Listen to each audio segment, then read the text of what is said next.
eu tô aqui. Então pronto. Boa noite, tudo bem com vocês? Quem está aqui no nosso canal, já pedi para se inscrever, curtir, compartilhar, comentar. Hoje nós vamos falar com um tema super interessante que está em alta, né? Que as pessoas estão vivendo muito nesse momento. Eu não posso nem falar que é um momento pós-pandemia, ainda estamos no momento pandemia, mas controlado. Já tem a nova cepa também? Isso, né? Mais controlado. Temos aqui conosco o doutor Bruno Santiago, mas antes de passar a palavra para o doutor Bruno Santiago, passo aqui para o doutor Israel, né? Eu vou fazer o primeiro comentário, que eu tô com inveja da gravata dele, que é do estilo que eu gosto. Vou comprar uma igual. Vou dar uma para você de presente, mais uma promessa. Beleza, obrigado, doutor. Mas estamos aqui novamente, toda terça-feira, às 19 horas, estamos aqui em bate-papo jurídico, com um advogado diferente, pessoas de profissões diferentes da nossa também, mas interligadas ao direito. E toda semana um assunto bom, informação para vocês, aprendizado para a gente como um todo, inclusive para nós dois como apresentadores, sempre com um advogado trazendo a sua experiência, a expertise. E agora, além dele ser um advogado muito requisitado, aparece muito nas redes sociais, também é brother de treino e depois virou um amigo para a vida. Então, boa noite, doutor. Fique à vontade, vamos falar sobre esse superendividamento. O doutor Bruno foi colega de faculdade, né? Fomos colegas de faculdade. Isso. Somos, né? Até hoje, né? Até hoje, né? Estávamos aqui numa troca de experiência maravilhosa, aprendendo muito aqui. Isso. Mas, doutor, a casa é sua, sinta-se em casa, então... Gente, eu queria agradecer a oportunidade mais uma vez, acho que é a quarta vez que a gente veio aqui, não tem mais nem pizza que pague, né? Essa visita. Cadê o Marcos Nazaré? Daqui a pouco ele aparece por aí, com certeza. Gente, vamos lá. Eu acho que é um assunto bem interessante, um assunto bem alta, tá, no mercado. Como vocês comentaram, a questão da pandemia afetou bastante a população, não só aqui em Manaus, como em todo o Brasil. É algo que o Brasil não, o mundo, né? Então, o mundo é uma pandemia mundial. Acho que esse assunto vai... Já temos a nova cepa? Isso, é uma coisa que não vai acabar tão cedo, né? Vocês querem começar? Não, fica à vontade. Então, tá bom. Gente, a gente primeiro precisa entender o que é o superendividado, tá? Para entender o processo de superendividamento... Só puxa um pouco mais o microfone para sua frente. Pronto, melhorou? A gente vai já saber. Pronto, vamos lá. O superendividamento, o que ele é? Tá? O ser humano, né, ele tem algumas necessidades básicas, todo mundo sabe, né? Alimentação, transporte, educação, esses bens essenciais, eles merecem uma guarida para a gente, né? Então, o Estado não fornece isso para a gente, então a gente acaba tendo que ter esse consumo, né? Então, o superendividamento, o que ele é? Quando o consumidor ele não consegue suprir as necessidades básicas por conta de empréstimos, débitos que ele possui, ele se encontra superendividado, tá? Nada mais é que ele consumiu mais do que ele deveria ter na renda dele, tá bom? Então, isso aí a gente tem alguns dados que eu vou até mencionar, que eu anotei aqui, trouxe uma colinha, porque isso é bem interessante. Só em 2021, tá? 73% das famílias estavam superendividadas. Isso é a Confederação Nacional do Comércio que falou, não fui eu que tirei da minha cabeça, tá? Então, isso aí mostra um reflexo muito grande da situação atual do brasileiro. O brasileiro, por conta da pandemia, perdeu seu emprego e, por conta disso, deixou acumular diversas dívidas. Então, você vai deixar de trazer comida para sua casa ou você vai pagar um débito de um empréstimo bancário? O banco que se vire, né? O banco que se vire para correr atrás, que ele tem mais dinheiro do que eu. Então, eu vou correr atrás da minha alimentação, do meu sustento. Então, com isso, as famílias ficaram super endividadas. Tá?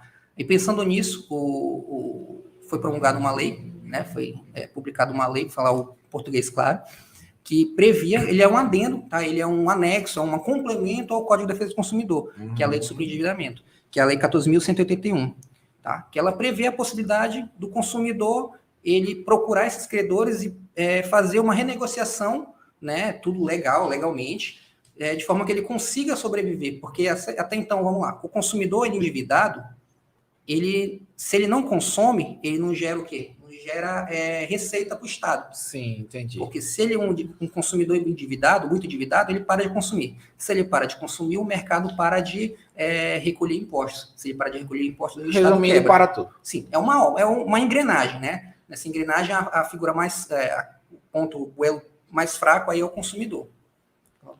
Não, assim, é porque assim, para concluir o raciocínio, no caso, na verdade, é um adendo, eu queria que você concluísse o raciocínio. Esse superendividamento, ele serve para qualquer tipo de dívida? Ou é só com bancos, ou é só com concessionárias, ou é geral?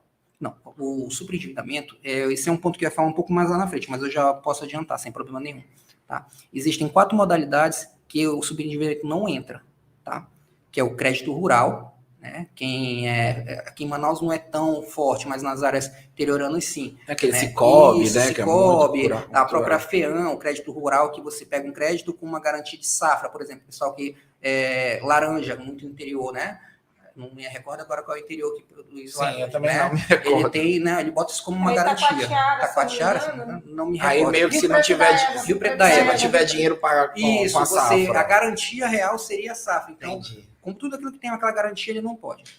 O segundo é a garantia real, que seria aí o crédito imobiliário, tá? Que você faz, e o crédito financiamento veicular. Porque nenhum dos dois é seu de verdade, até que você pague o financiamento. Então, nenhuma dessas hipóteses pode. Também tem o mercado de luxo, né? Você não pode entrar no superendividamento porque, quero entrar no superendividamento porque eu comprei uma caneta Montblanc que é avaliada em R$24 mil, você não entra nesse mérito. E tá? tem caneta desse valor? Tem até mais, tem até mais caro. É só esse teu relógio aí do pulso. Isso aqui foi numa rifa, eu ganhei numa rifa. Tá. Aqui, tá? Tem também a questão da pensão alimentícia, não entra, tá? Muita gente me procura, pensão, eu tenho pensão não entra. Fiz até umas anotações aqui. Pensão alimentícia, pagamento de imposto também não entra, tá? Ele não entra, é um outro procedimento que eu creio que vocês conheçam lá, faz na PGFN, faz o refinanciamento por lá, não entra no superendividamento. Espera um refis da vida. E seria isso. O que pode, agora a gente falou uma lista gigante do que não pode. O que pode? Empréstimos, empréstimo consignado, empréstimo em folha, tudo que você puder fazer de empréstimo, cartão de crédito, planos de saúde também pode, débito plano de saúde pode? Eu estava só aqui compartilhando o nosso link para as pessoas virem assistir a nossa live, né? Temos aqui algumas pessoas já ao vivo. Vamos dar aqui boa noite, Ana Lúcia, né? Para o Gabriel. Minha mãe já encontra a senhora em Portugal. Para o Rodrigo Amor Real, para o Márcio Correia. Né? Então, assim, boa noite, gente. Façam aqui suas perguntas, tirem suas dúvidas. E já tem 8 pessoas na live. Comenta aí, pessoal. Doutor, sabe o que eu fiquei, durante o tempo que você estava falando, a questão de empréstimo bancário, chegou uma situação bem, gosto de contar casos reais, né? Chegou uma situação bem interessante aqui no escritório de uma pessoa aposentada que ela já tinha empréstimos bancários, tinha empréstimo consignado e empréstimo mesmo. Ela fez 8 empréstimos bancários que ela estava sendo, na época, extorquida por um estelionatário, golpe, né, o famoso golpe. Estou falando bastante de golpe, gente. Siga lá nas redes sociais. Segunda, quarta e sexta tem postagem. No Instagram, Facebook, tem bastante dicas sobre golpes. Então, assim, para você ter uma ideia, ela emprestou mais de R$62 mil, que com juros, né, deu mais de quase R$200 mil, esse valor todo, esse montante emprestado. E ela fez todos esses empréstimos pelo aplicativo. Resumindo a história, calculando todos os empréstimos mais o imposto de renda que ela paga, direto na folha do INSS, sobra R$65 para ela viver. Essa pessoa aí realmente é uma pessoa superendividada, porque se somente com os empréstimos, com desconto dos empréstimos, ela sobra R$65,86. Como que essa pessoa vai consumir os bens do dia a dia, sua alimentação, seu transporte, seu meio de subsistência? E aí, ela, inclusive, nós acompanhamos ela até a instituição bancária. Ela não está questionando a questão do empréstimo, porque foi feito no aplicativo do celular dela, ela fez.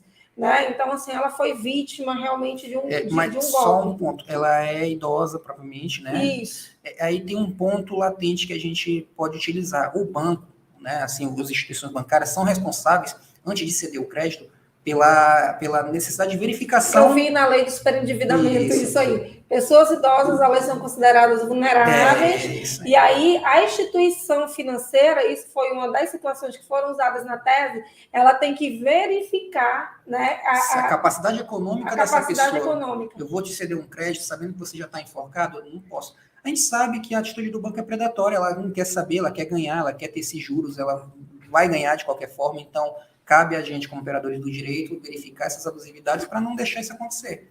Mas o consumidor ele tem que estar atento nisso. Se o banco não oferece o seu contrato de empréstimo, muita gente faz o contrato de empréstimo via aplicativo, hoje em dia não tem uma via do contrato. Aí chega comigo, quer fazer uma ação de superendividamento, não tem um contrato.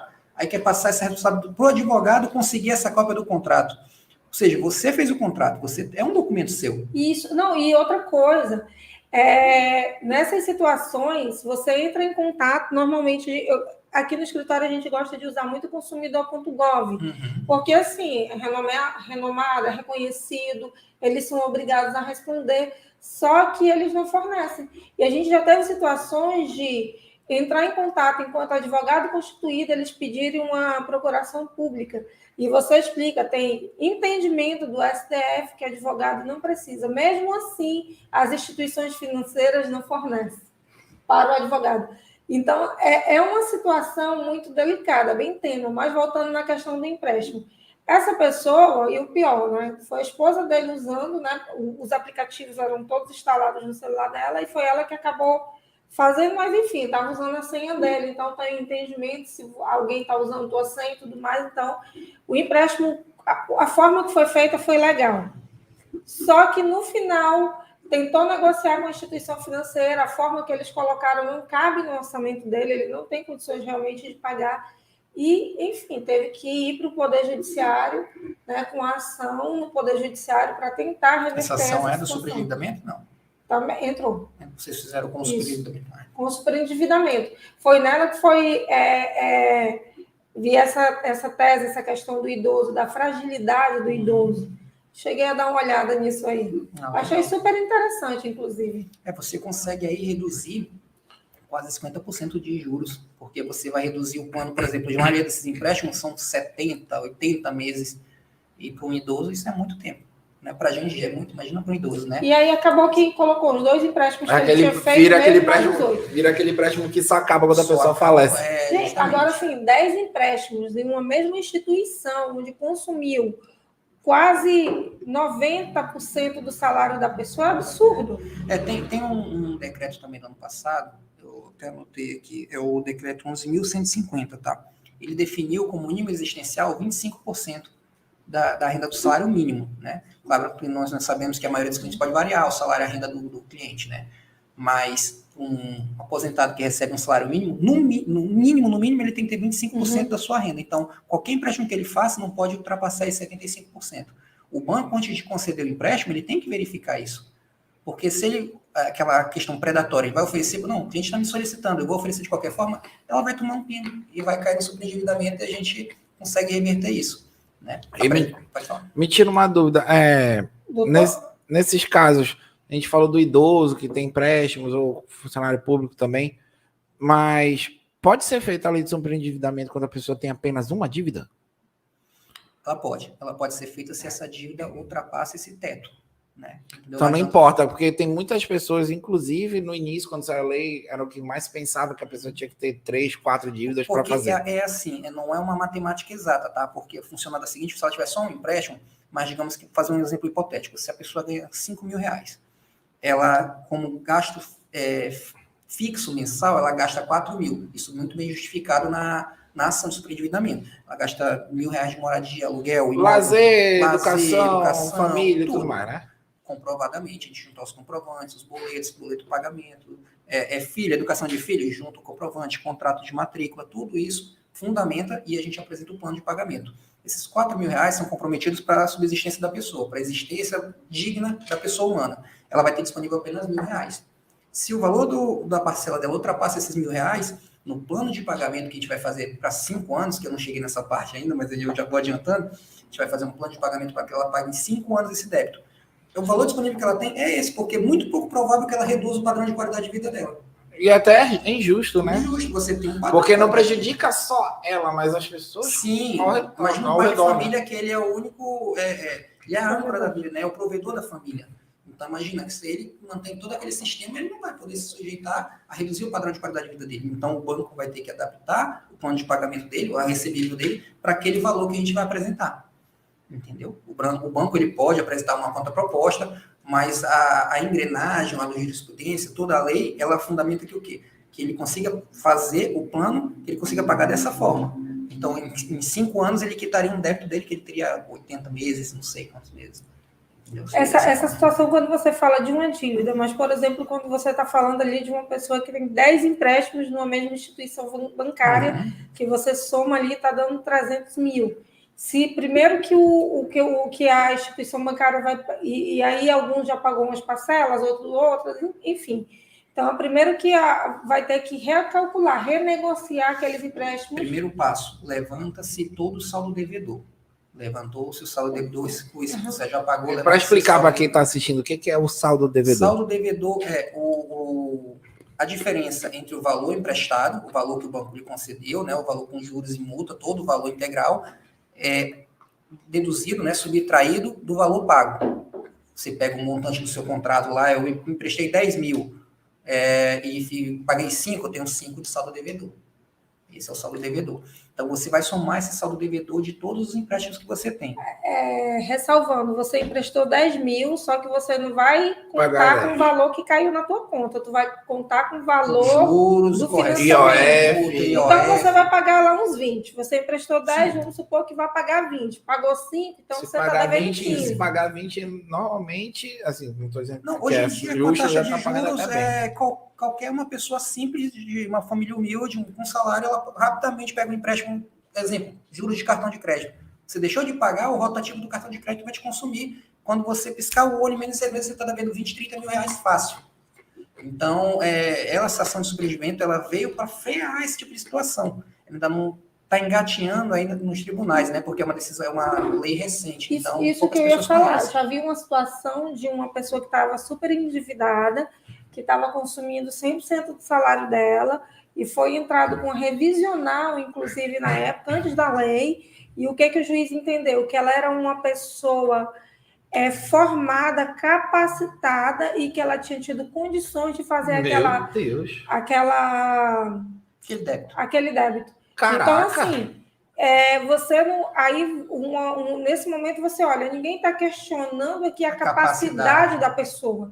Inclusive, você lê a petição todinha e procura onde se questionou capacidade, que não foi isso. Então, o magistrado saiu totalmente do mérito, né? E ontem eu estava, inclusive, assistindo uma live, que estava o doutor Nil, enfim, da Abracrim, e estavam falando dessa dificuldade que se está enfrentando por causa desses entendimentos diversos e superiores. E aí eles estavam falando muito da área penal, mas isso aí está em todas as áreas. A gente tem muito esses reflexos desses entendimentos, entende conforme a percepção deles, não é nem a luz da legislação, é conforme a percepção, mas porque tem um espelho muito grande aí que está refletindo para todo mundo. Como eu comentei logo no início, um dos tópicos que nós como advogados, quando nos apresentar na petição, é o princípio da dignidade humana, está na CF. Então, acho que a CF, a Carta Magna, né, ela que vai regir isso aí, não é juiz nenhum que vai dizer o que não é. Porque o que vai determinar a dignidade humana é quanto o ser humano ele possui para poder adquirir aquelas dívidas, né? Então, ninguém pega empréstimo, eu tenho nada para fazer, vou formular um empréstimo. Não, você toma um empréstimo porque precisa. Só que a maioria das pessoas não tem noção de juros, não tem essa educação de base. Então, acaba assumindo débitos que não vão conseguir pagar. Porque naquele momento está apto. Não, é só esse valor, eu consigo pagar. Mas a gente sabe que no dia a dia, por exemplo, essa pandemia que veio agora... Lascou todo mundo de modo imprevisível. Você tinha um trabalho de não sei quantos anos, do nada você pegou as contas e você quebrou o seu orçamento. Ou você era um empresário, tinha uma carta lá de cliente e de repente quebrou. Porque eles faliram, ou então pararam. É muito comum a gente receber funcionários públicos, porque tem a facilidade de tomar crédito. Os bancos procuram esse tipo de gente porque tem uma garantia que ele vai ficar pagando aquilo ali. Porque ele recebe fixo. Sim, a pessoa, o dinheiro vai cair. Vê aquele dinheiro na conta, possibilidade de ter aquele dinheiro, toma aquele empréstimo. Só que quando vê, todo o salário dele é corroído por aquilo. Você ganha um super salário, mas no final das contas você recebe 1.000, 2.000, 3.000 reais, você não consegue. Outra coisa, tu falou pelo lado do banco aí, não tô dizendo que tá defendendo, mas o banco tem como ver, por exemplo, eu chego lá no banco, tô precisando de 3.000 reais. O banco tem como ver se eu já tenho empréstimos e com isso ele não fazer o empréstimo para ele não super endividar o cliente, ou ele é obrigado por essa lei, alguma coisa do gênero, a repassar não só o banco, como você mesmo pode ver. Ou qualquer pessoa que tenha teus dados. Basta você entrar no Banco Central. Quando você entra lá no link do Banco Central, gente, vai aparecer lá se você tem empréstimo, se você tem cartão, se você está devendo, aparece tudo da tua vida. Então, não precisa ter muita informação para pegar. É o nome completo, o CPF. Não, nem isso. No registrato do Banco Central, você dá um Google, como a gente fala, mesmo. registrato BCB, registrado do Banco Central do Brasil. Você bota lá, você vai fazer um login, quem não tem acesso, nunca acessou, faz um breve login, coisa rápida. Você acessa, você puxa teu histórico e você escolhe até o período que você quer. É um outro nicho de oportunidade para nós advogados, aproveitar esse gancho, de verificar dívidas prescritas. Dívidas que constam no registrado, porque o banco, antes de ceder crédito para ti, ele vai ver teu histórico com os outros bancos. Se você tiver uma dívida prescrita lá de 2015 e o banco ainda continua aquele apontamento, o banco agora, em 2022, que vai te ceder o crédito, opa, não posso te ceder crédito porque tu foi mal pagador lá em 2015. Mas se você já quitou ou já prescreveu esse débito, o banco tem que tirar aquele registro. Porque você já está adimpliu ou então está prescrito. Mas ele pode continuar te cobrando. Não, extrajudicialmente. Mas lá, aquilo ali é como se fosse um histórico, uma ficha corrida sua de consumidor. Se ele está apontando lá, o banco vai olhar. Antes do banco analisar teu crédito, ele te liberar crédito, ele vai olhar, não, pô, você é mal pagador. Não, você é bem pagador. Você tomou tantos mil de empréstimo. Então, o banco tem essa informação melhor que a gente, inclusive. Então, é um dos deveres dele, antes de te fornecer esse crédito a qualquer custo, ele tem que analisar, verificar se você tem condições de pagar, quanto você já tem da sua renda comprometida. Se você é funcionário público, tua renda é pública, todo mundo sabe, entra no portal de transparência, sabe teu contra-cheque. Então, ele não pode te oferecer algo que você vai se enrolar depois, somente para ganhar juros e algo mais em cima. Isso que falou da questão do Banco Central, ele é bem interessante. Eu acho que quem viu isso aqui no escritório estava fazendo uma pesquisa, eu não sei do que era, foi até a Lohana que ela viu e me mostrou, né, como que fazia. Já faz, eu acho que uns 2 meses, 3 meses por aí. Mas eu já tinha visto que era possível. Só que ainda não tinha avaliado com essa perspectiva que você colocou agora. Olha aqui, gente, a troca de informação é tudo. Não são alguns pontos que a gente pode buscar essas informações que realmente essa falta de conhecimento da situação, o consumidor não se prepara. Qualquer consumidor, você faz o seu cadastro, consulta lá com o seu CPF, você vai ver todo o histórico bancário, você vai descobrir coisas aí, bancos que você nem sabe que tem conta em aberto. É interessante verificar para ver se não está cobrando taxa bancária, se não está cobrando taxa de manutenção desses bancos. Cesta básica, porque às vezes você tem um banco desse digital nem tanto que não cobra tarifa, mas um banco que você abriu lá em 2000, né, uma conta que você abriu e ele está cobrando tarifa e você não está nem sabendo. Então, é um ponto interessante. Tá? Voltando aqui para o lado do superendividamento, ele não é nenhuma novidade. Tá? Ele, assim, é uma novidade para a pessoa física, a pessoa natural, como a gente chama no direito, né, a pessoa física. Quem que pode aderir ao superendividamento só são pessoas naturais, pessoas físicas, tá?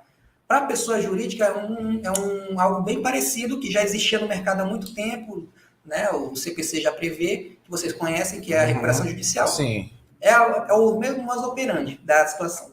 Só a diferença é a pessoa física. A diferença é que a pessoa física. E a recuperação judicial é um pouco mais ampla, né? Você pode englobar outro tipo de débito. A gente fica limitado a empréstimos, cartões de crédito e alguns outros débitos, né? Então, é bem tranquilo. O superendividamento, o problema todo é que as pessoas têm um receio, porque por ser algo muito novo, acham que é uma solução milagrosa, algo que, né, que é vítima de um golpe. E é sempre aquela situação, depende do caso, né? Não tem jeito. E outra questão, voltando àquele exemplo da pessoa, hipoteticamente, que ganha 5 mil reais. Uhum.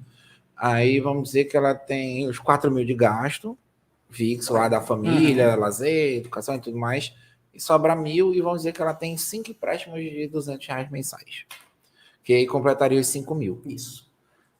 Quando ele entra na justiça, vamos dizer que ele foi procedente, que ele ganhou, né, essa causa, como é que fica esse parcelamento? Tipo, ele divide esse valor do 1.000 entre todos, mas, tipo, diminui a parcela, tipo, ficaria 100 para cada, ficaria 50 para um banco, 150 para o outro, como é que é esse rateio?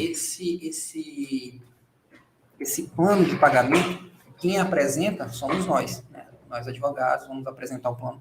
Eu não falei antes, mas eu vou aproveitar essa questão. Nem todo esse tipo de procedimento, vocês vão querer me matar depois, mas nem todo procedimento depende do advogado, tá? Até 20 salários mínimos, né? 20 salários mínimos, o cliente, o consumidor, ele pode procurar o PROCON e fazer. A lei de superendividamento permite essas duas vertentes, a extrajudicial e a judicial. A extrajudicial, ele vai pelo PROCON, faz o chamamento das empresas e tem força de sentença. Ele vai lá e vai homologar o termo de acordo no PROCON. Tende a ser mais celebre, porque o PROCON tem o poder, né? Assim, tem uma instituição mais enxuta que o nosso judiciário, né? O procedimento deles é mais enxuto e consegue fazer isso. Tá? Passando desses 20 salários mínimos, o consumidor tende a ir para o judiciário, que aí vai ter que procurar um profissional.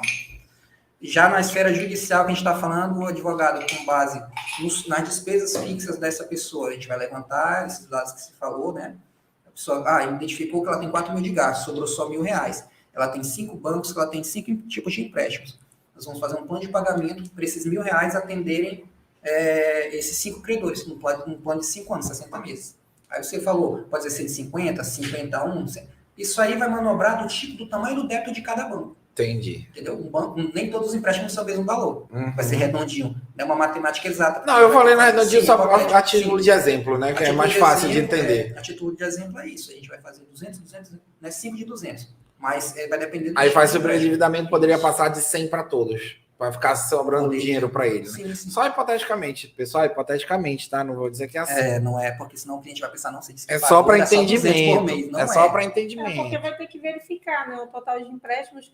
Agora, tira uma outra, vamos aqui para esclarecer. Nessa situação do superendividamento que você vai entrar, se a pessoa tem empréstimos com 3, 4 instituições diferentes, tem uma que está um montante bem maior, mas tem outras também que é um pouquinho menor. Você entraria com a ação para cada instituição ou em uma ação chamaria as 3 instituições? Não, no caso do superendividamento, ela admite ação em bloco, que é diferentemente de outras ações civis que a gente tem, que tem que ser uma contra cada banco. Uma revisional você faz contra cada banco. Na superendividamento, não. Você permite você fazer uma ação em bloco. Você vai lá qualificar o consumidor e vai qualificar todos os bancos réus. E eles vão ser chamados um a um. Cada um vai ter que se apresentar no plano. Demora mais, será? Não demora, porque o prazo é comum para todos, né? Receber a notificação, 15 dias para contestar.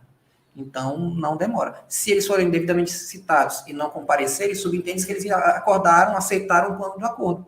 E o juiz, assim, homologando a sentença, eles vão ter que aceitar aquela sentença. Que não participaram. Porque, assim, no caso do plano do acordo, você faz o acordo em cima do geral. Mas quando você está falando de vários empréstimos ali, entra a questão de juros, de taxa e tudo mais, que o certo é ser revisto.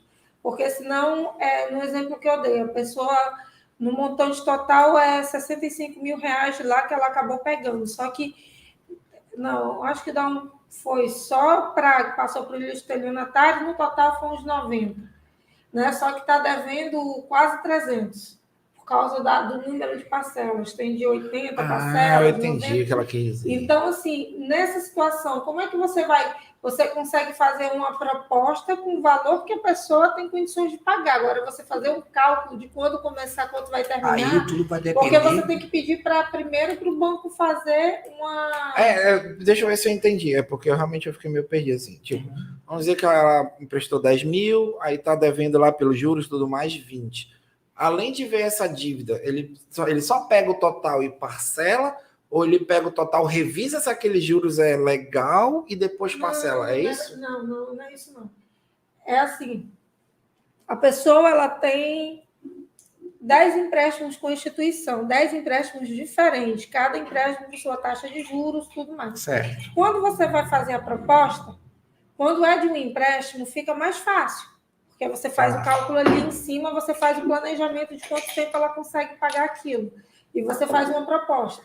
Certo. Consegue pagar tantos por mês, que vai demandar em 5 anos para ela pagar tudo. Quando é num caso desse, que são 10 empréstimos distintos, você primeiro tem que fazer uma revisão, tem que primeiro solicitar para que a instituição... Né, ela revise, ou como é que se fala? Não, no superendividamento a gente não está falando de revisional. Não é revisional. Seria a proporcionalidade da tua capacidade financeira de pagar. Porque se a gente entrar nesse mérito da revisional, a gente foge à competência do superendividamento. Não seria revisional. Você primeiro teria que fazer uma renegociação em cima para aqueles 10 virar 1. Ou você entraria com uma proposta para cada um? Não, diferente. No plano de pagamento, eu faço assim nas minhas petições. Eu faço aquele gráfico em pizza. Eu boto o gráfico total em pizza, eu boto, ele ganha 5 mil. Ele comprometeu 4, sobrou só aquela fatia de 1.000. Desses 1.000, eu tenho que fazer o rateio do percentual entre as dívidas, proporcional. Eu nunca vou conseguir atingir o proporcional total do valor da dívida, porque o valor que eu tenho é R$1.000. Eu tenho R$1.000 para pagar em 5 anos. Ponto. É o que eu consigo pagar. O plano é que tem que ser pago em 5 anos. É o limite máximo. Tá. E se der um BO e não conseguir isso? E quando o cliente não consegue pagar em 5 anos? Não, ele só vai... É assim, porque o plano, ele é meio imperativo, tá? É uma decisão judicial. O banco, ele vai ter que... Por isso que eu falei que é uma flexibilidade para o cliente, consumidor, porque ele vai ter que aceitar aquele plano ali. A hora de o banco não aceitar, ele apresentar uma contraproposta na contestação. Olha, eu não concordei com o plano que o advogado com Israel apresentou, porque eu acredito que esse valor vai ficar muito abaixo do que a gente tem que receber, e a gente apresenta uma contraproposta. Aí, nessa contraproposta, ele pode botar, tipo, fica esse valor da parcela, que é em 8 anos, em vez dos 5, não, paga. É 5 anos. 5 anos tem que ser feito o pagamento. Não existe essa prorrogação. É uma isso é uma dúvida real. Vamos dizer assim, vamos dizer que ele deve 100 mil. O problema é que ele deve o valor que ele consegue pagar não dá para ele pagar em 5 anos. Não, mas isso é interessante na contraproposta. Não é ele pagar o total da dívida. Ele não vai pagar o total da dívida. Vai reduzir agora a dívida. Sim. Agora sim, porque o banco vai abrir mão de juros, vai abrir mão de mora. A minha pergunta era o seguinte, para te entender qual era o meu raciocínio e porque tua resposta elucidou já isso. Assim, vamos dizer que ele deve 100 mil e nos 5 anos, fazendo o parcelamento da melhor maneira que ele pagasse mais alto, ele ia pagar só 80. O banco iria perder 20 mil. E acabou, perdeu 20 mil. Ele não pode enviar uma conta proposta e falar, não, em 7 ele consegue pagar, a gente topa. O que pode acontecer no meio tempo é... Primeiro, respondendo a primeira questão, o banco vai perder. Ele vai abrir mão dos juros. Ele vai aceitar aquele plano até 5 anos. Ele não pode, depois dos 5 anos, não, a dívida era maior, tem que estender 2 anos. É até 5 anos. O cliente tem que estar apto no final dos 5 anos, ele tem que estar com tudo ok, a conta no azul novamente. A ideia é inserir esse cara novamente no mercado. Porque se ele não tiver inserido no mercado de novo, ele não consegue... Pegou a pegada do superendividamento, ou seja, a pessoa vai pagar aquele valor, automaticamente vai reduzir juros e multas. Vai reduzir obrigatoriamente. Vai reduzir, porque o banco ele é forçado a aceitar um plano. Ele pode apresentar uma contraproposta. Quando ele apresenta uma contraproposta, como o juiz já tem a proposta do autor... Ele só vai comparar... Não, ele vai nomear um administrador judicial, que nem a recuperação judicial. Sim. Essa pessoa, o juiz vai homologar alguém da justiça. Aí ele vai ver com a situação. Aí o que acontece? Quando você, como autor, né, o advogado do autor apresentou um plano, ele não tende a fugir para o lado do banco, porque ele não vai... A fonte matriz é a renda do teu cliente, do consumidor. Porque, ele consegue fazer uma mágica, porque inclusive o banco só recebe se o cliente pagar. Só consegue se ele pagar. O cliente não tem de onde tirar mais dinheiro. Eu já estou te dizendo, banco, eu não tenho de onde pagar. Eu preciso disso para viver, eu só tenho isso para te pagar. Ou tu aceita ou tu aceita. Sim. Então, isso é muito interessante, porque, assim, isso também leva a entender que não é aquela situação que, como o doutor falou lá no início, que o juiz não vai dizer que tu vai pagar parcelas de 30, 40, 50. Não, ele vai pegar uma média para ficar algo bom pro consumidor, que ele é a base da situação. Ele é a parte hipossuficiente. Mas também ele não vai destruir o banco, né? Não, isso aqui começou a ficar maravilhoso essa live, mas vamos dar boa noite aqui para a galera que está aqui conosco. Gente, quem está aqui pela primeira vez, não se esqueça de curtir, compartilhar o canal, ativar o sininho, passa nos grupos dos familiares, temos aqui vários vídeos gravados que você pode acessar a qualquer momento. Então, aqui, boa noite, Maria Eunice, boa noite, o Jorge Abel, né? A dona Sueci nunca mais tinha aparecido aqui. Olha, boa noite, doutores. Vamos ver aqui, temos aqui também a Aydra. Eu acho que é a Aira divertida, né? Boa noite, aqui é a Robiene. Olha, a Robiene. A Sueci. Se procurar o PROCON, perdemos tempos. É um vai e vem e não resolve nada. E esse aqui não é a primeira reclamação. Marconi Melo, boa noite. Aqui a Glaucineia falou. Boa noite, doutores. A minha renda está bem negativa. Sou professora do Estado e nosso salário está defasado. Aí precisa avaliar a situação dela, né, doutor? Então, e ela falou aqui também. PROCON, a Glaucineia, PROCON é perda de tempo, senhores advogados. Os pessoas estão meio insatisfeitos com o PROCON, né? Então, aí... Não, como eu falei... já vou fazer o convite aqui para o presidente do PROCON, Jalil. Pode vir aqui conversar com a gente, não tem BO nenhum, tá? Estão abertos. É uma porta de entrada, né? Não que a pessoa não possa ser acompanhada do advogado, mas as pessoas, eu vou pagar para entrar com o advogado. O Procon está aí para isso, né? É. O cliente Procon Defensoria. Nossos honorários. O Procon Defensoria está aí. Enfim, todo trabalho tem valor, o nosso também. O nosso trabalho a gente precisa, né, doutor? Afinal de contas, a gente come e veste que nem todo mundo. Um ponto, um obstáculo que a gente agora recebe, o cliente fala, eu vou pagar para um advogado fazer isso para mim, eu já estou endividado. É um serviço, você vai ter, né? Você foi lá, tomou o crédito, você, né, usou aquele empréstimo, então agora você não quer pagar para poder resolver o seu problema? Não, é o benefício, é o benefício. Às vezes você chega lá, mostra para o cliente depois o ganho que ele teve, né? Porque você faz a continha ali na ponta do lápis no final e mostra, olha aqui quanto que você economizou. Mas, enfim. Não, você bota na ponta do lápis a quantidade de juros e multa que você deixa de pagar é exorbitante. Porque porque a pessoa pensa no pequeno, né? A parcela ali, mas quando você pensa no montante, você vai pagar em 5 anos todos os seus débitos, é fenomenal, porque tem gente que tem empréstimo em contra-cheque que o cara não sabe nem quando começou, nem quando vai terminar. Não, eu já vi uma sangria eterna. A gente já viu um aqui no escritório que a pessoa emprestou mais ou menos 1.300 por aí, tá em quase 20 mil. Então, daí você tira. Mas eu tenho como pagar. É pouquinho, um valor baixo, pequeno por mês, mas quando vai ver aquele monstro se transformou num... O banco agradece quando você... Com certeza. E ainda mais que não é funcionário público que é descontado em folha, então vai embora. E aí, incrível, né? Com o tempo, a gente pega o contra-cheque de uma pessoa, só de bater o olho, você já consegue ter noção de como é que está aquela situação. Né? E às vezes alguns questionamentos em cima. Por exemplo, o empréstimo consignado, cartão de crédito, eu acho esse o pior dos piores empréstimos que eu já vi até hoje. Porque o empréstimo é eterno, gente. Sim. Existe o empréstimo eterno. É literalmente eterno. Não, você pega cada contra-cheque que você vê o vencimento, 3 linhas e azuis, descontos.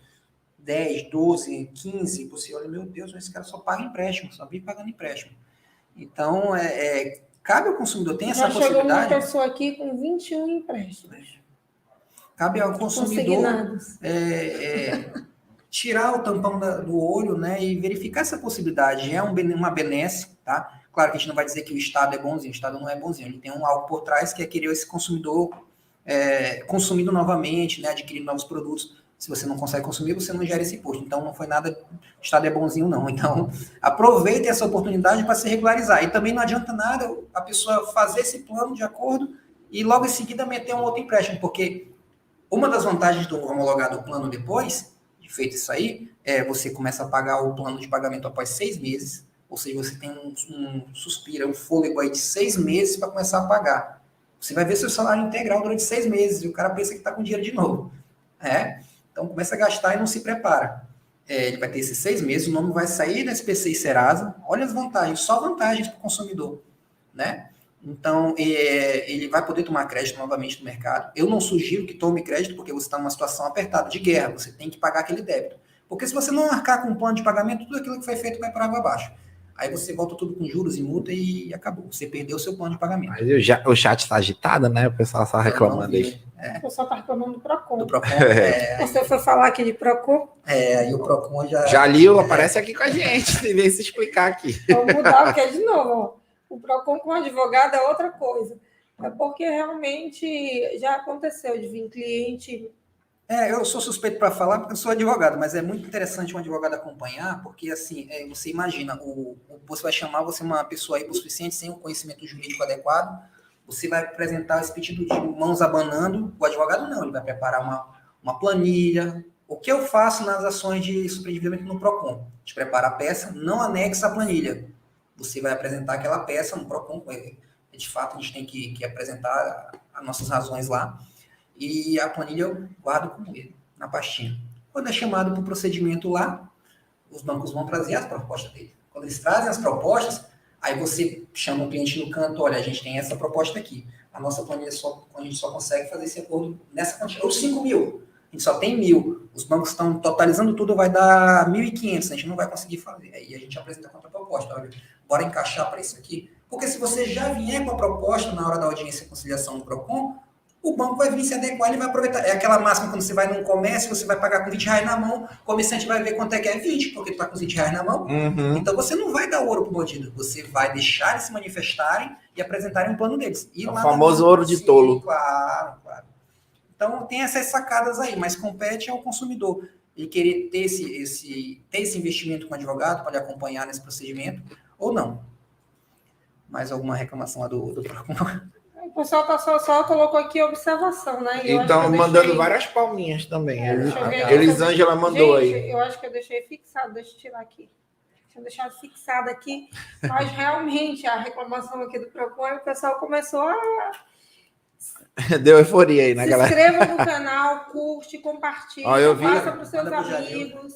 Né? Temos aqui bastante pessoas que estão já vi, a Glauciné se inscreveu. Elisângela Matos, boa noite, Elisângela, né? Prazer ter você aqui. Compartilha no grupo, nós temos aqui, temos mais de 100 vídeos publicados. Olha, a doutora Renata tá aí, ó. Doutora Renata Angelim, que fez o curso de gestão conosco, se inscreveu também no canal, tô acompanhando aqui.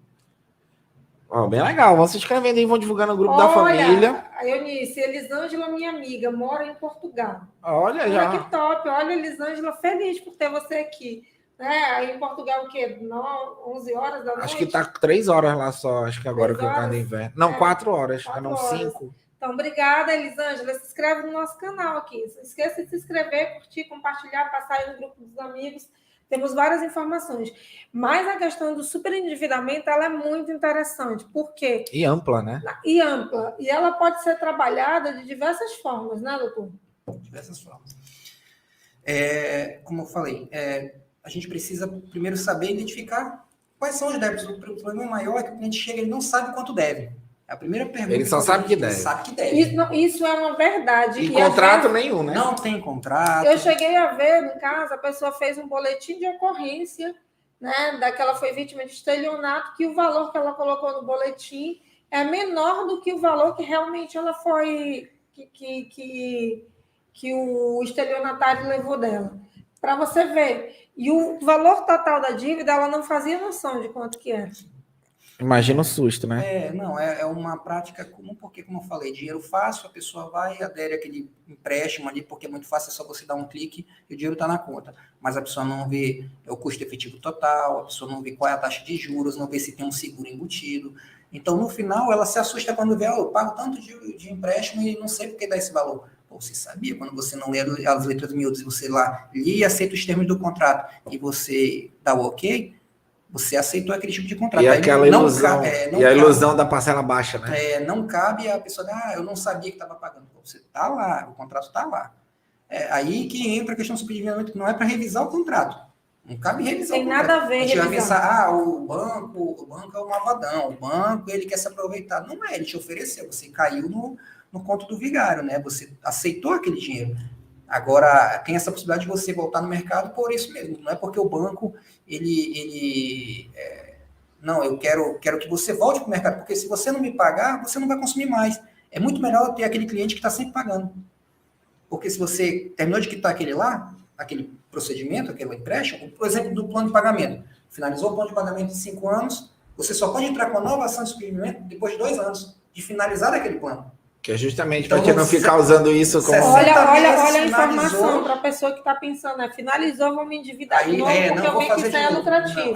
Não é vantajoso, porque aí senão fomenta uma fábrica uma questão de má fé, né? Porque você vai fazer um novo empréstimo sem olhar novamente. A questão principal do superendividamento é educar o consumidor. Tá? Ela veio na política nacional. Ele ajuda na dívida e, ao mesmo tempo, ele educa. Uma dos pilares do superendividamento é a educação do consumidor. Porque o consumidor mal informado, ele consome errado. Ele consome errado, ele vai pagar onde? E no fim fica amarrado, né? Sim, no fim fica amarrado. Então, com essa nova educação, ele vai ficar mais apto. Eu não vou fazer isso de novo porque vou me enrolar novamente. Entendeu? Então, ele só pode entrar com um novo processo de superendividamento depois de 2 anos de finalizado o procedimento, o pagamento. Show de bola. E aí, dá boa noite aí para Vivian Moraes também, deu boa noite aqui pra gente. Ali, que tá no Jade Moraes ali embaixo, é Vivian. Tá. E também para quem quiser seguir a rede social do Dr. Bruno, tá aqui na descrição, tá o Instagram dele, tá? Fique ligado aí, vão lá, joga perguntinha, ele posta vídeos semanalmente, Sim. Vários dias. Olha aí, a Natália, a esposa do Dr. Bruno, uma fábrica de desenhistas. Já ia reclamar, por sinal tá escrito, hein? Vou reclamar, hein? Uma fábrica de desenhistas. O intuito é organizar a vida de devedores. Das pessoas novamente. É uma fábrica de devedores mesmo. Tá escrita, Natália. Vou cobrar, hein? Devedores? É, tá devedores. Aqui, ó, tá aparecendo para mim diferente. Ixi, então ela bem corrigiu, porque para mim tá aparecendo devedores. Tá aqui, ó, pra dizer que eu tô mentindo, ó. Fábrica de devedores. Vixe, tá desenhista mesmo aqui, que onda. Tu editou teu texto aí? Deixa eu ver aqui no YouTube normal. É, será assim? Sei lá o que aconteceu. Devedores, aqui tá devedores. Gente, porque a gente tem aqui, mas enfim, é uma fábrica de devedores. Deixa eu tirar aqui para poder dar um. É porque tem um delay entre um sistema e outro. Ela tá escrita, então tá perdoada. Tem um delay entre um sistema e outro, isso acontece sim. É justificável. Ó, tá aqui, ó, apareceu, ó, tô inscrita e apareceu para inscrita. Eu que onda, né? Tá... Eu acho que eu acho que é a língua que tá no StreamYard, pode ser. Ah, deve ser. Se for a língua do StreamYard que tá diferente, gente, perdão, que eu tô lendo tudo errado, porque tá aparecendo para mim assim. Foi uma gafe que nem foi culpa tua. Não foi, não. A Natália tá aparecendo aqui para mim, uma fábrica de desenhista. Pô, já tá causando. Aí depois tá aqui. Já chega causando problema, né? Vou chamar a Natália agora de Helena de Troia. Não, já chega causando. Mas tá bom. Faz parte, a delay do sistema. Mas a questão do superendividamento, ela veio aqui com a Covid, né? A Covid, ela trouxe um cenário muito diferente para o consumidor, doutor? Bastante. Ela, como eu falei no início, aqueles dados do CNC, né? 73% é um número gigante para o Brasil, absurdo, pô, muita gente endividada. Então, era uma solução mais crível, porque não adiantava fazer que nem alguns políticos que prometem tirar o nome da população do Serasa, sendo que você vai criar um problema maior, né? Que é o consumidor aí vai limpar o nome e vai fazer um dívidas maiores. E que nem dá também, né? Que não tem como. É um ciclo. Se você consumir, você tem que pagar. Isso daí tá brincando com a matemática. Não, mas é outra conversa. A campanha eleitoral tem dessas aí. Então, é uma solução legal, viável, que a gente consegue fazer. Os bancos vão perder, mas eles ganham muito mais do que perder, porque eles vão continuar recebendo. E eles vão receber pelo menos o que eles emprestaram, então isso fica no 0 a 0. No mínimo, o principal eles recebem. Que fica no 0 a 0. Fica no 0 a 0. E nem tanto 0 a 0, porque quando a pessoa vai procurar... Já pagou um monte, né? Já pagou muito. Não, mas isso eu tô falando de uma situação muito hipotética. Tipo... Não cabe o cliente que fez um empréstimo agora, acabou de fazer um empréstimo no mês passado e já quer entrar com ação de desprendimento. Não, óbvio que não. Ele tem como... Mesmo, às vezes pode até acontecer em caso muito específico, tipo, o cara perdeu emprego, alguma coisa. Não só isso, eu vou dar um exemplo do cliente lá que caiu no golpe. Que ele fez 8 empréstimos, não calculou e depois está sobrando 65 do salário dele. R$65 líquido para ele poder sobreviver o mês inteiro com a família. Mas desses empréstimos, todos foram golpes? 8. Dos 8 empréstimos que fizeram, os outros foram golpes? 8 foram no total... É porque tinham 12 ou 13, 12 empréstimos. Só que desses daí, 8 eram golpes. Aí vocês fizeram uma ação para anular esses 2 empréstimos ou não? Não tem cabível. Dos outros, a esposa dele fez usando o aplicativo do banco. A esposa dele deu um golpe nele. Não, ela caiu no golpe e usou o aplicativo dele. O banco ficava no celular dela, que ele não sabe. E ela tinha acesso à senha, ela sabia. E ele sabia que ela estava fazendo empréstimo, porque ele estava pensando que estava. Gente, cuidado com olha a dica. Cuidado. Presente de grego, né? A oferta de emprego falso. Tudo que é muito bom tenha. Como é que é? Atenção dobrada. Redobrada. Qual era a situação? Era aquela pague X e receba mais, alguma coisa assim, né? É aquela oferta assim, trabalhe conosco 2 horas por dia da sua casa, ganhando de 2 a 5 mil reais. Por dia. Aí todo mundo partiu trabalhar com venda em alguma dessas empresas. Aí ninguém mais faz nada. E com isso, só que quando a pessoa entra, eles falam que tem que seguir meta, tem que alcançar meta, tem tarefas, tem que alcançar meta. E essas metas você compra um produto que depois de você comprar vai... Enfim, foram induzindo eles, cada um de idoso, e nisso eles acabaram fazendo no total 8 empréstimos para poder cumprir essas metas. Quando foi percebido, ela comentou com o filho deles, inclusive, tirou tudo que foi aplicativo a mãe está proibida em acesso a qualquer coisa, o pai também, tudo está com o filho agora. E quando ele percebeu, ele disse que passou 2 dias sem trabalhar, ele ficou maluco. Só para tentar resolver. Porque não sabia. Eu digo, deve estar pagando, deu muito trabalho para os pais, agora inverteu, né? Por aí. Mas foi dessa forma. Então, os empréstimos, a forma que foi feito o empréstimo foi legal. Ele já tinha Esse é o problema dessa situação. E o valor foi depositado na conta dele? Todos na conta dele. E ele repassou para um outro. Todos na conta dele. Quem fez o empréstimo foi ele. O que acontece? Esses estelionatários. Na conta estelionatária? Já está fazendo tudo o que é possível. A polícia já fizeram um boletim. A primeira coisa que a gente orienta é faz um boletim de ocorrência. Nessas situações, primeira coisa, né, você tem que ficar atento. Tudo que vai pedir, clica no link, pede dinheiro, pede valor, não faz, não paga. E no caso, às vezes tem situações de golpes bancários que cabe a gente entrar com ação contra o banco. Só que tem situações que não cabe. O empréstimo foi feito de forma legal. O que você pode contestar em cima é o banco ter liberado um valor tão alto para ele. Tem um golpe novo, falando já de golpes, né? A gente sempre acaba falando de golpe. Sempre fala, mas né? Porque é um assunto do momento também, né? Hoje em dia tem muitas pessoas super endividadas devido a golpes. Cheguei e recebi uma demanda bem interessante, foi assim. Empresas que se passam de financeiras, né, devidamente credenciadas por esses bancos, elas informam para o cliente, olha, nós vamos comprar o seu débito e você vai pagar bem mais barato que aquilo. Né? Aí ela força o cliente a assinar uma... Força não, né? Ela induz o cliente a assinar uma procuração para ela, tudo bonitinho, um procedimento, amarra em contrato, CNPJ, um prédio bonito, um Vieralves e tudo mais, que eu não vou falar o nome da empresa, né? Mas eu sei qual é. Tem uma empresa que saiu até na mídia agora recente. Daí uma quadrilha aí. Então, eles fazem esse empréstimo, o cliente... E eles entregam flores, né, para esse pessoal. Aí eles fazem o empréstimo para a pessoa, o dinheiro cai na conta do cliente, eles falam, não, agora foi algum erro do sistema. Aí você acaba transferindo dinheiro para eles. No que você transferiu dinheiro para eles, você já adquiriu um outro empréstimo. E aquele, você paga dois, você paga o anterior e esse atual. E você acha fica que sem você nada. Fica sem nada. E o cara some no mundo, bloqueia o telefone e você perde. Então, não, como a gente falou, não existe almoço grátis, né? Você vai Foi fazer... isso que é um presente de grego. Não um presente de grego, te oferece mundos e fundos. Quando a oferta é muito grande, o santo desconfia. Era essa frase que eu queria lembrar. Você fez um empréstimo com o banco, quem vai renegociar para você é o banco. Existe a portabilidade? Existe a portabilidade do crédito. Você pode procurar um outro banco e tentar... Tem meios de diminuir a dívida. Agora você vai num prédio bonito, que bota uma recepcionista ali, um negócio bacana e tal, você vai, chega ali e acha que vai fazer isso. Cara, em canto nenhum, só para você olhar, você tem que fazer um empréstimo para poder pagar o meu empréstimo. Não existe isso. E isso é uma prática muito comum. E tem muitas pessoas que estão super endividadas devido a golpes bancários, né?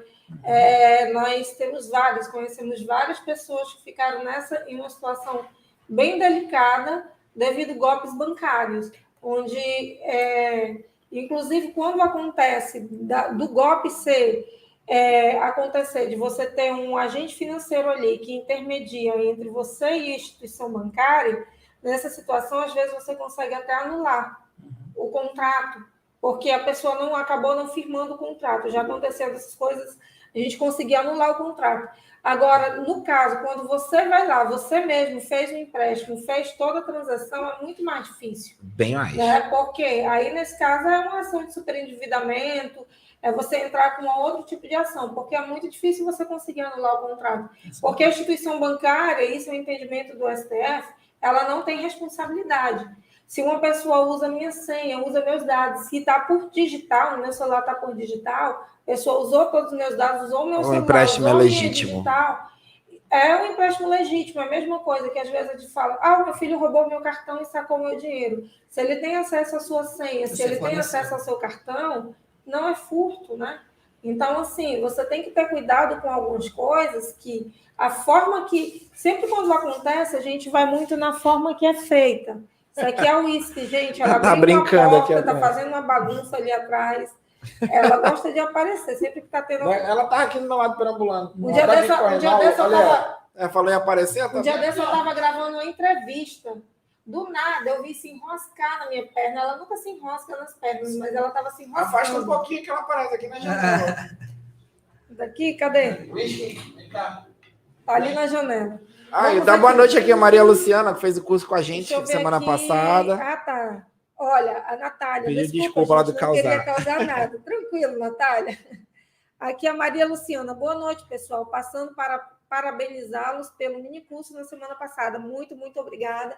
Foi o curso de Gestão, Escritório, Empreendedorismo e Marketing. Tivemos um resultado muito positivo, foi uma turma muito gostosa, foi um treinamento muito bom de ser feito, né? E o pessoal deu umas ideias aí para os novos treinamentos, aguarde de 2023, que vai vir muita coisa nova. E olha aí o que a Natália também deu tapa na cara do dia, lá na última frase dela aí, ó. Tá aqui. Para ganhar dinheiro tem que trabalhar e muito, não tem atalho. Esse é o tapa na cara do dia aí, ó. Pega o teu, né? Às vezes eles fazem muito com pessoas, que eu digo assim, hipossuficiente, né? Que o direito, inclusive a legislação reconhece. Idosos são pessoas às vezes analfabetas, que moram no interior, pessoas que ainda acreditam na palavra das pessoas, é muito complicado. Eu tenho alguns processos que estão tramitando na Paraíba, né, que eu estou atuando.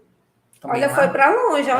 Não, a gente está, graças a Deus... Atravessou o Brasil. Graças a Deus, a gente está pegando alguns processos fora daqui da comarca. Então, situação de empréstimo assim. Só que o que aconteceu? O que a gente notou? A pessoa era aposentada, ela já tinha feito um empréstimo legítimo com o banco, né? Ela mandou a documentação toda. Aí, finalizou esse empréstimo, o banco renovou esse empréstimo dela, um outro empréstimo, só que ela não solicitou. Quando eu fui buscar a informação, só que o banco deu essa mancada, né, que juntou a documentação do empréstimo novo, era idêntica à documentação do empréstimo antigo. Inclusive, a roupa da selfie da senhora era a mesma roupa. Não acha muita coincidência a pessoa ter tirado uma foto 4 anos, 5 anos atrás, usar a mesma roupa no dia do empréstimo? Temos uma situação dessa, que aconteceu em Presidente Figueiredo. Só uma vez, ainda, as testemunhas eram as mesmas. Eita! Aí é muito, né? As mesmas testemunhas. 5 anos depois. Sim, aí é essa coisa que a gente está utilizando. Como é que a pessoa vai fazer um procedimento idêntico, né? Então, é aquela questão do cuidado com a documentação. Que as pessoas, né, deixei minha documentação. Não deixe a documentação. Veja qual a destinação da sua documentação, porque aquilo que a gente comentou naquela outra live, que os dados são o novo ouro, vale muito mais do que dinheiro, né? É verdade. Informação é tudo. A Natália colocou aqui. Sim, a senha intransferível, mas a questão dos dados essa questão que você falou, a gente já teve situação. E, normalmente, as pessoas que são vítimas de estelionatário, desses tipos de golpes, são pessoas que têm um empréstimo legítimo. Normalmente, ela tem um empréstimo que ela foi lá e ela fez, e, a partir do segundo, terceiro empréstimo, às vezes, ela não fez. Ela não reconhece esse empréstimo. Então, você tem muita questão dessa situação. Isso, você vai ver... Aí tem que ver o caso. Não, você vai ver, aí você pega a guia do contrato, você vai ver onde foi depositado o valor, geralmente, né, na conta da pessoa, é feito na Boca do Caixa. A Boca do Caixa é uma cidade que nem é próximo da cidade onde a pessoa mora. Já aconteceu um nosso que foi feito em São Paulo, numa cidade do interior de São Paulo. Então, e já aconteceu a pessoa estava com Covid na época da pandemia lá, camada. UTI. Foi feito lá o empréstimo no nome dela. Então, assim, é uma situação bem delicada. E aí é o que você falou, usa documentos antigos, é tudo, né? Que a pessoa está lá, a instituição apresenta um contrato antigo, um contrato legítimo, como fosse um contrato do novo empréstimo. Isso também é uma situação muito delicada. Então, a gente tem que ter muito cuidado ao analisar os processos desses clientes, né? É isso mesmo. E olha o tempo como voa, hein? Tem 1 hora de live, né? 1 hora de live. 1 horinha de live aqui. O pessoal bombando, a Natália jogando tapa na cara do dia aí. Sempre causando. Mas aqui a gente está chegando ao fim da live. A gente agradece a todos que estão assistindo. A gente não vai simplesmente parar aqui. Primeiro vamos entregar aqui o certificado de agradecimento, doutor Bruno, participar. Agora. Tem que fazer, ó. Olha aí, ó. Show de bola. A gente vai tirar uma foto ali depois, legal, mas aqui mais um certificado. Daqui a pouco ele vai ter já uma pasta, lembra Pronto. Lembra do papel de carta? Só de certificado. Não, legal. Mais um, obrigado. Mais um, a gente agradece, ele está disponível aqui para falar de vários assuntos diferentes, já falando de golpe, já falando de endividamento, outras... Já falando tanto assunto do consumidor. E em consumidor a gente sabe que sempre evolui, então a gente sempre vai continuar chamando para nós de bate-papo. Mas antes de finalizar, doutora, faça essa honra aí. Eu quero só falar aqui, eu estava vendo, estamos com um total de 806 pessoas inscritas no nosso canal. Estou tentando ver aqui. Já atualizou? Porque às vezes dá essa maluquice aí. Deixa eu fechar aqui, vou abrir novamente. Então, assim, é uma conquista. É uma conquista. Deixa eu ver aqui. 808 aqui para mim. 808 pessoas inscritas e quantos vídeos? 128. 128 vídeos publicados no nosso canal. Então, você que está aqui pela primeira vez, não se esqueça de curtir, compartilhar, ativar o sininho, passa nos grupos dos familiares, dos amigos, do conhecido, nos grupos do conjunto, nos grupos da faculdade, da escola. Passa porque nós temos várias informações aqui nos grupos do trabalho. E essas informações, gente, por incrível que pareça, que a gente está tratando, está falando aqui, tem conhecidos, tem amigos que foram vítimas, que estão sendo vítimas de golpe, tem amigos, tem conhecidos que estão super endividados, sem condições até de comprar o próprio alimento para dentro de casa. Então, assim, procura ali um especialista, alguém que possa ajudar, fazer uma análise na sua situação. Você vai estar investindo para você melhorar a tua condição de vida, melhorar a tua qualidade de vida. Tirar a corda do pescoço, que é o mais importante. Tirar a corda do pescoço. E nesse momento pode estar acontecendo com algum conhecido seu. Então, isso, nós temos aqui vídeos falando sobre direito do trabalho, direito previdenciário, sobre direito bancário, direito do consumidor, direito da criança, né, sobre inventário, divórcios, o capião, isso, enfim, vários assuntos. Olha, o Leonardo acabou de chegar. Marcos Nazaré, doutor. Essa hora, Marcos, tá atrasado. Cheguei só para dar boa noite. Abraço a todos. Abraço. E a pizza? Bruno, tá devendo quantas pizzas no final? Mas eu até calculei aqui. Eu fiz. Deu quantas? Eu posso botar um super endividamento essa aqui também? Não pode não. Não, a gente paga parcelado em 5 anos. 5 anos comendo pizza, eu acho que vale. Melhor que... O Marcos Nazaré foi pagar a pizza depois de 8, né? Já tá errado. Na verdade, nem pagou a pizza. Não, só aquela, dá falta o resto. Falta todas as pizzas de todos os convidados. Tadinho. Coitado do doutor. Entrou, já vai sair. Ele já... Então, doutor, passa as palavras para você aí, né? Quiser, divulga teu canal, divulga teu trabalho, Instagram, Facebook. Queria tá em casa. agradecer, né, mais uma vez essa oportunidade. Fico feliz de ver a estrutura, é um negócio bem organizado. Então, conhecimento técnico de vocês, eu vejo a luta de vocês diária, vejo que como são influentes, como eles estão atuando, ajudando vários consumidores aí. Isso é um serviço público, né? Isso que vocês fazem, porque informação dessa, geralmente a gente cobra consulta para dar, né? Vocês dão de graça aqui para o povo. Então, cara, aproveitem essa oportunidade. O pessoal que faz o curso, aproveitem que são profissionais competentes, eles têm conhecimento técnico para isso, conhecimento prático para isso.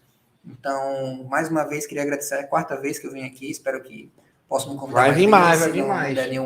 Não tiver feito nenhuma raiva para vocês. Já pediu música, agora vai pagar pizza, já levou caneca. E quem é quiser... o único que levou caneca, tá, gente? Se você não pede, tá lá, né? Se você não pede, você tem que pedir, né? Fato, fundamento, pedido. Se você não pede... Deixa a gente ter mais. Né? Então, deixa eu só dar um aviso aqui, doutor, desculpa rapidinho. Tem um perfil de um colega nosso, presidente da Alcama, do Paulo Queiroz, que ele tá hackeado ainda, tá? Ele tá postando nesse momento, dizendo que tá vendendo as coisas, tá? É golpe, tá, pessoal? Não caia nessa. Ele não tá se mudando de cidade, nem de país, não tá vendendo nada, tá? Estão pedindo aqui para compartilhar. Então, tô fazendo esse serviço aqui. Para ver lá, Paulo Queiroz, tá ele, a esposa dele, a Cíntia, na foto do perfil, é golpe, pelo amor de Deus, não caia nessa. Mais um golpe, mais uma modalidade de golpe, né?